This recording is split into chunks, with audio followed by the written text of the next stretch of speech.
Jason Chambers, Acting CEO of KIDSAFE. Jason, we've got winter now, it's cold, it's wet and it's dark, and it's also gets dangerous around the home. Do you want to fill us in about what parents need to be looking for? That's right, particularly during winter time. It's usually a time when the kids are spending more time inside as it gets wet and cold outside.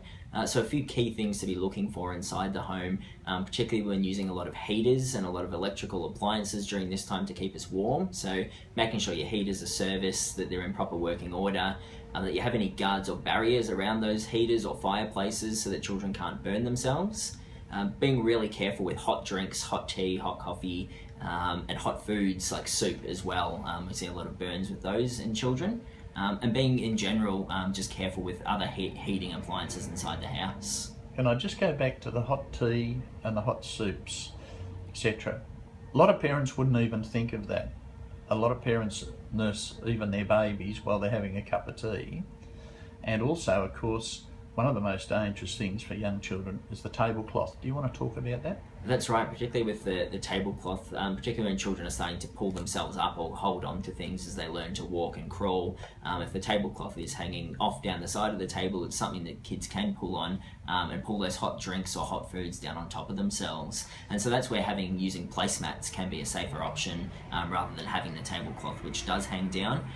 But also being mindful of usually our tea and coffee is on those low-lying coffee tables in areas where children can easily reach as well. So always trying to have those hot drinks and hot foods up high out of reach of kids where they can't reach them or tip them on top of themselves.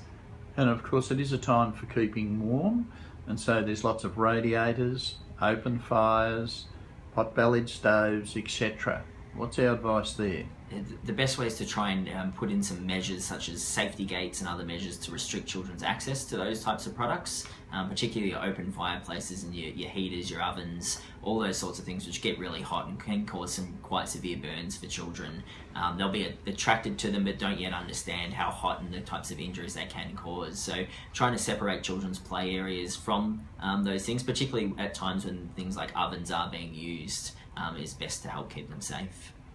And of course with winter it's dark a lot of the time, and also there is a need to be able to look out for hazards, especially in the dark where you need some lighting. That's right, particularly in areas of the home, things like stairs inside and outside the home, having that lighting for children to reduce the risk of trips and falls. But also usually it's very wet and slippery as well when those trips and falls can occur. So yeah, having that lighting in place to help keep the kids safe. And of course one of the other things is if a child is burnt, etc., you should have a little bit of an idea about first aid. That's right, and it's really important for first aid that it's cool running water that's placed over the burn or scald, so no ointments or creams or ice. All of those things can make the burn worse. So the first thing to do is have some cool running water over that burn or scald, and the recommended time for that is 20 minutes because that helps stop the burning right down into those bottom layers of the skin. Now you've got on a computer screen there something that's really valuable that parents anywhere basically in Victoria can just tap their computer and they can bring up the checklist. It's a winter tune-up list. That's right, we've got a home winter tune-up list that parents and carers can easily go onto our website and download for free. And that goes through all of those things, so it has a bit of a checklist to go through as winter starts approaching to what you can look out for in your home and some simple measures that you can put in place to reduce those types of injuries we commonly see during winter. And Jason, what about local government or members of parliament or community groups that want to access that? It's just free, they just can go in and download as many copies as they want. That's right, they can download as many copies as they want. It's perfect to share the link on websites and on social media through Facebook as well. So it does have that wide access and the community all can access it. So it's there for everyone to access for free.